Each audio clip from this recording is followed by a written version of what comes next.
Okay, for my presentation, I chose to talk about the investigation process, which is chapter 2 in the introduction to investigations. Um, from my understanding, that this presentation should be about a chapter of the book, and I feel like the investigation process is one of the most important chapters of the book. Not saying that the other chapters are not important, but I feel like the investigation uh, process is the most important. And let me talk about the investigations. An investigation is a process used to examine and inquire into something or someone systematically and thoroughly. To investigate means you're searching into something, you're investigating it. Investigations are an art as well as a science. Investigations are conducted by the investigators. Of course, there are many types of investigators, but the type of investigators I'm going to talk about in this presentation are public investigators and private investigators. I thought they were the same at first, but public and private investigators they do the same thing pretty much, but they're different. Public investigators are the police officers, government officials like the FBI, and the private investigators are usually hired investigators. They get hired by clients or victims, even sometimes even suspects. They hire private investigators.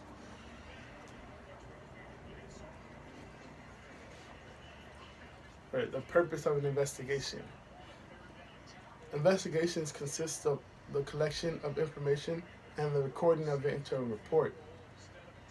All the information that the investigators, the private and public investigators, everything they get, all the information they find, every new detail, every new problem, um, every new thing that they find and research and come up with, they all put it on a report.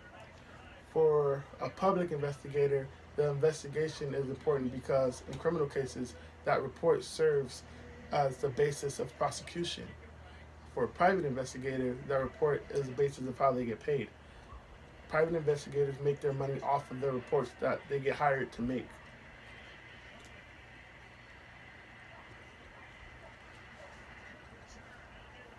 Right? There are many types of investigations, but Chapter 2 talks about six of them. The six investigations that Chapter 2 talks about are criminal or non criminal investigations, reactive or proactive investigations, and overt or covert investigations. I'll explain I'll explain them to you now. Okay, criminal or non criminal investigations. A crime, first, what is a crime? A crime is any act that the government has declared to be contrary to the public good. When somebody commits a crime, investigators collect all the factual evidence and proof that there was even a crime committed. That's the criminal investigations. They have to find all the facts that there was even a crime committed. They can't accuse you of a crime without any proof. Non-criminal investigations are the investigations that are obviously not criminal. Both public and private investigators handle criminal and non-criminal investigations. You can hire somebody, a private investigator, to do an investigation for you that is non-criminal and as well as criminal.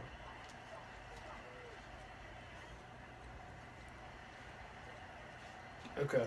Now, reactive or proactive investigations. A reactive investigation, a reactive investigation is one that is instigated on the basis of a complaint registered by a victim or a client. One example of a reactive investigation is let's say your house was broken into or you got robbed, and then you called the police. That's a reactive investigation because they're going to conduct a reactive investigation because they're going off of what you did and what happened, so they're being reactive. Um, there are two types of reactive investigations actually. There are follow-ups and preliminary investigations.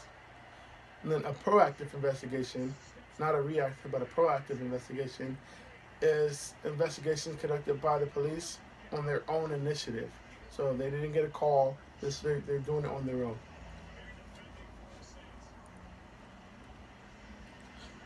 And the last two types of investigations I'll talk about are overt and covert investigations. An overt investigation is one that is conducted where investigators do not hide their identities. So, if I was conducting an overt investigation, I'm going to go to you and say, hey, I'm investigating you. I need to know where you were, blah, blah, blah. I'm not hiding myself at all. You know you're being investigated. I'm in marked vehicles. Um, you see me, you know what I'm doing. A covert, as you guess, is opposite of overt.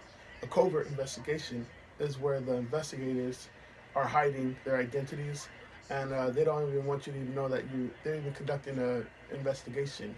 They're usually in unmarked vehicles. Um, they hide their identities. Um, they do anything to not get caught that they're conducting investigations.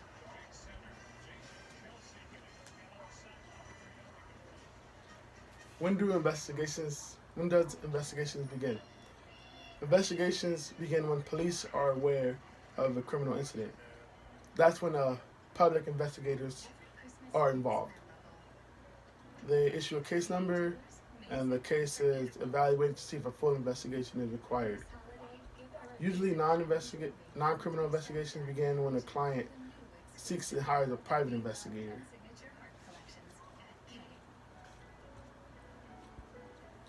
And finally, the ethics in investigating. Um, all information collected in an investigation by public and by private investigators should be obtained ethically and legally.